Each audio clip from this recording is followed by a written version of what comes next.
yes, I think singing is sound, and language is what this is all about. I mean, we are not given to this, or I suppose I shouldn't make a generalized statement, but it's not my general tendency to burst into joyful song. But on the mushroom, voice, the purity of tone, the control, the almost synthesizer-like stability of the tone is shocking. Plus, you can see it. You know, you swipe this way and you leave a chartreuse trail. You come down through it this way with a magenta stripe. You are sculpting in this audial dimension. Yes, all of this small family of hallucinogens that I talk of with such enthusiasm, they're all related. Psilocybin is a tryptamine. Ayahuasca is a pharmacological strategy for activating DMT. The snuffs from the Kumala trees are DMT and 5-MeO-DMT. The drugs, the compounds that interest me are vanishingly small compared to the whole cornucopia of pharmaceutical nature. I'm not into, the whole cyclicized amphetamine series, including MDMA and MDA. I find that not very compelling. The short-acting anesthetics ultimately seem to me to be somewhat uninteresting. I'm just a fanatic for this one thing because I want to very strongly make the point that, altered states, there are just thousands of altered states. Panic, love, despair, hatred, loathing, anxiety, and boredom, and drug states. Two scotches and an Irish coffee, all of this stuff. But what I'm interested in is this very specific thing that seems to me so transcendental and peculiar. It isn't a mirror to self. These tryptamines ultimately will be superseded in psychotherapy by something else, because they're not the best instrument for looking at the cracked personality.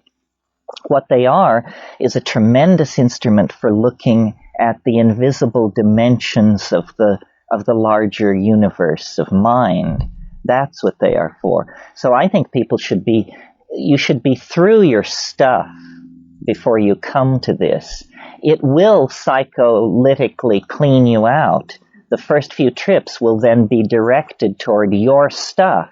And many people never push beyond that. They just say, my God, it was so horrible dealing with my fears and anxieties and stupidities and self-betrayals that I'm never going to go back.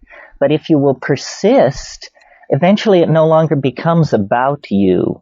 You become the small figure in the foreground of a vast and unfolding cosmic drama, not a personal drama. And that's the shamanic perspective. And every shaman must go through this shedding of personal identity to then reach an accommodation with it.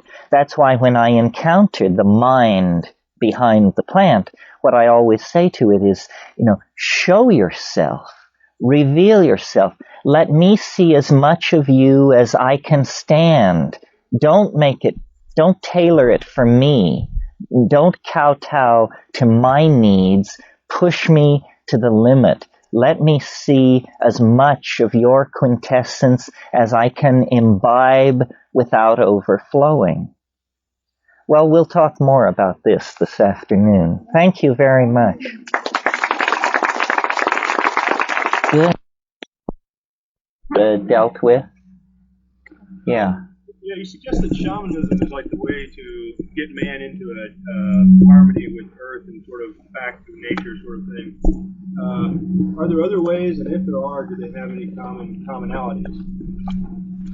Well, I guess shamanism is what has been focused in on as the overarching metaphor, because all of these potential responses seem to lead somehow in that direction.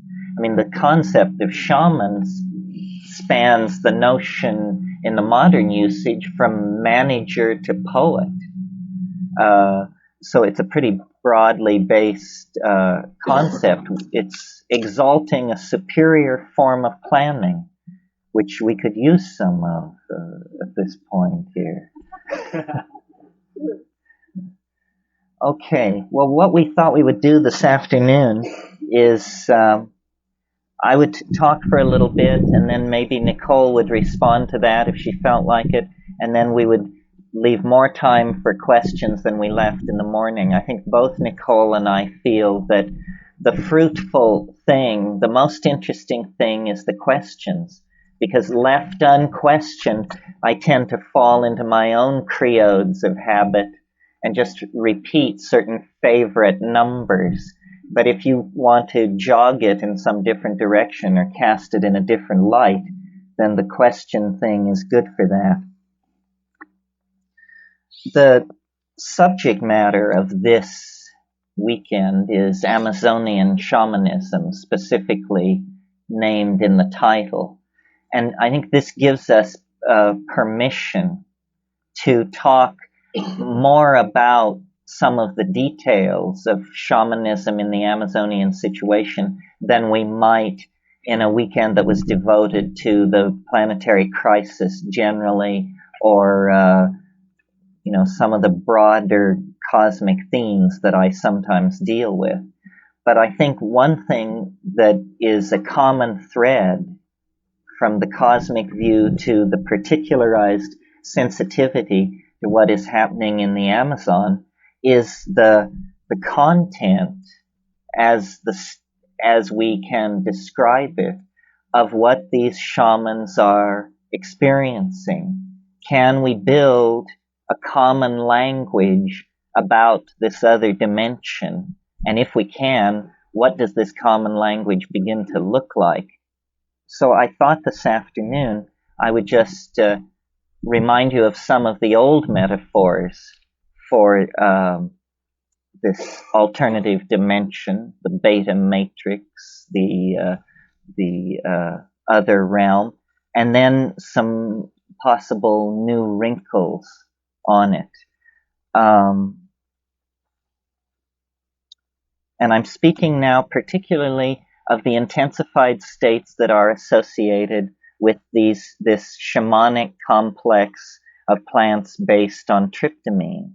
So it's a worldwide phenomenon. DMT is rarely distributed in any plant in sufficient quantity that it can trigger an unambiguous intoxication without somehow being concentrated. Either you have to extract and concentrate the bark, or you have to do a hot water extraction of the leaf, or in some way it has to be concentrated. Yet nevertheless, over the millennia, people have located the sources of this phenomena and spared no effort to make it available in a religious and shamanic context. Well, so what is it? The experience is can be very compressed and brief. In a typical DMT experience where it has been smoked, the onset of the experience is on the order of 30 seconds and the duration on the order of 5 to 7 minutes. With ayahuasca, and sometimes the way the tribal people do it is they boost it. They take a second hit some hours into the thing. You can prolong these states of intense visionary synesthesia for hours. But, yeah?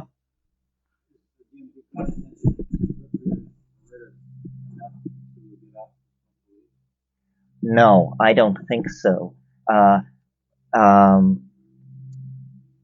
A typical dose of ayahuasca that would be highly visionary will have 85 wet weight grams of Psychotria viridis in it.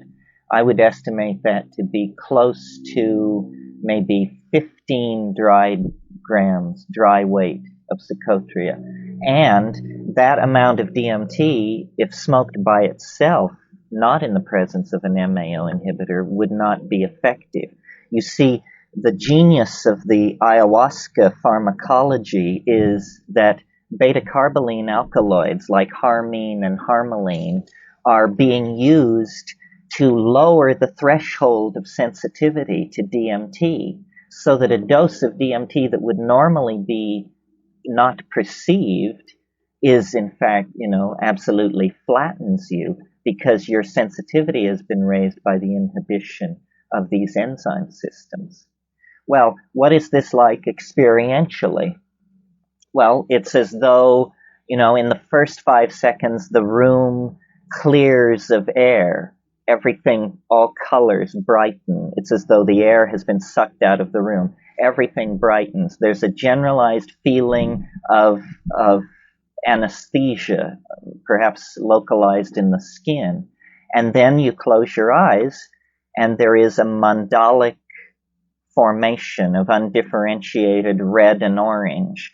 This is some kind of, what you're actually seeing is the bow shock of this gradient of unusual neurochemistry hitting the synaptic membrane. One by one, the synapses are giving up their normal affinity for serotonin and instead converting over to the bioelectric dynamic molecule that is being suddenly offered to them. And as this occurs on the scale of millions and then tens of millions of synaptic locations, a higher cortical experience comes into being. There is a sound like the compression of a cellophane wrapper, a kind of crackling sound, and then a penetration into this alternative reality, some kind of a modality of light and distance and dimensionality that is somehow inhabited. This is the real shocker for the modern positivist reductionist mind, that it is a world of spirit, of animate intelligence, of comprehending and relating that suffuses every atom of existence. And if you ask a shaman, what is this? He will answer without hesitation, oh, well, it's the realm of the dead. It's the afterlife. These are our ancestors. What he doesn't explain is why one's ancestors should look like they're made out of gold and brass and be puttering around like jeweled basketballs, speaking in hyperdimensional syntactical languages which condense on the floor in front of you. Apparently, these are questions which are reserved for a deeper level of initiation. But in any case, they say, oh, these are the ancestors. Well, this is I've been in this biz for 20 years, and at some time in the past, I must have faced this and repressed it.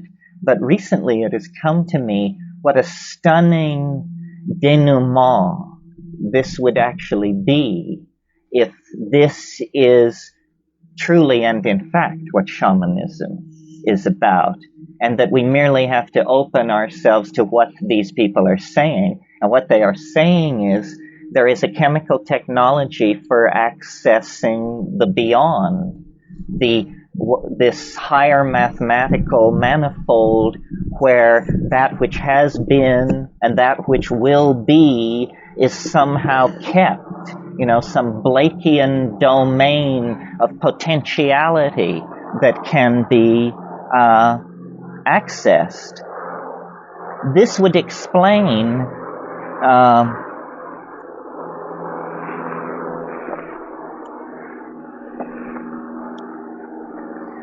this hair-raising sense of familiarity that attends the contact with the utterly bizarre and unexpected. So that when the cognitive dissonance that accretes itself around this ecstasy is composed of two parts. It is that, my God, I can't believe this is happening, or even that I could perceive it if it were. And the second part is, This is totally familiar to me. This is more familiar than any other part of my life. This is my place. And the cognitive dissonance that ricochets between those places approaches unbearable. I was talking with a chemist a few weeks ago, an old friend of mine, and he was saying, well, what do you think about DMT in terms of risk? And I said, well, the risk is death by astonishment. That's what you're really courting. And, if you don't think that's possible, it's because you've never done this, because you pass that close. I mean, you just say, this is amazement on a spectrum which could kill you if you let it run out of control, because it is so intense. It is so improbable, and yet so familiar. Well, if it were somehow tied into this afterworld domain, this would all begin to make a certain weird kind of sense. Rupert Sheldrake has suggested what he calls necrotic biochemistry, that the dying process is actually the process of release of tryptamines into deep brain structure. Well, okay, so you've got this modality and there's stuff going on there. Well, what kind of stuff is it? Well, chiefly it seems to be a kind of domain where information is being passed around. Information is being offered and it's being traded. And I've often tried in reconstructing these experiences to feel into, where have I had this feeling before?